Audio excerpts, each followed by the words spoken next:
Salut! Aujourd'hui, nous allons parler des avantages inattendus de la sclérose en plaques.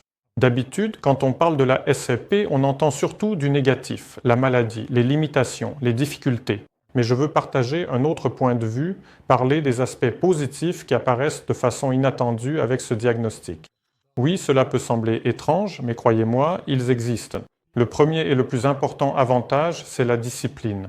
Quand tu as la SCP, tu ne peux plus te permettre de vivre n'importe comment. Pour te sentir bien, tu dois respecter un certain rythme, prendre ton traitement à l'heure, faire des analyses régulièrement, bien manger et t'entraîner. Au début, cela semble difficile, mais peu à peu, la discipline devient une habitude. Et voilà que tu es déjà plus organisé et responsable qu'avant. Cela ne concerne pas seulement ce diagnostic ou le traitement, mais toute la vie en général. Le prochain avantage concerne le tabagisme. Beaucoup savent que c'est nocif, mais c'est avec la SCP que tu comprends vraiment que fumer signifie accélérer la maladie. Et en plus, le tabac aggrave la fatigue, la douleur et les troubles cognitifs. Et cela accélère aussi l'atrophie cérébrale.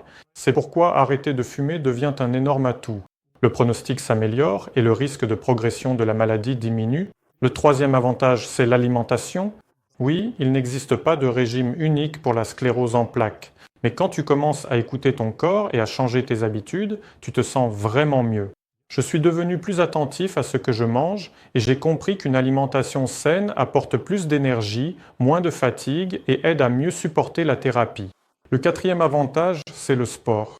L'activité physique avec la sclérose en plaques n'est pas seulement possible, elle est nécessaire. La marche, la natation, le yoga, les exercices de musculation légers, tout cela aide à se sentir plus énergique, renforce les muscles et améliore aussi la coordination.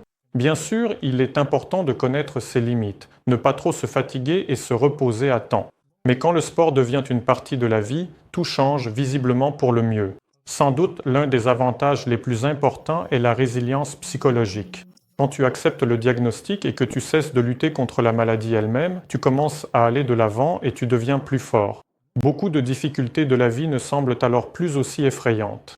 Tu apprends à gérer le stress, à chercher des ressources, à apprécier les petits plaisirs et à ne plus remettre la vie à plus tard. Et enfin, le sixième avantage, en bonus, c'est la santé en général. Oui, la sclérose en plaques n'est pas encore guérissable. Mais si l'on prend en compte tous les points précédents, la discipline, l'arrêt du tabac, une alimentation saine, le sport et la résilience psychologique, alors le niveau de santé globale change réellement. Tu commences à prêter plus d'attention à ton corps, à surveiller tes analyses, à consulter les médecins à temps et à remarquer les signaux de ton organisme. À un certain moment, tu te rends compte que tu en sais plus sur ton propre corps que beaucoup de personnes en parfaite santé. Et même si la maladie reste avec nous, il est possible de maintenir l'état général de l'organisme à un niveau respectable. Moins de fatigue, plus d'énergie, un meilleur sommeil, une humeur stable. Et surtout, tu ressens un sentiment de contrôle, la certitude que tu fais tout ce qui est possible pour toi-même. Bien sûr, la sclérose en plaques est une épreuve, mais avec elle, on peut aussi trouver des aspects positifs. La discipline, la santé, de nouvelles habitudes et une force psychologique. Et maintenant, j'aimerais vous demander, quels avantages avez-vous découverts après avoir reçu le diagnostic de sclérose en plaques? Partagez votre expérience dans les commentaires. Je pense que cela aidera d'autres personnes confrontées à cette maladie. Et si vous partagez cette vision positive, soutenez la chaîne en vous abonnant.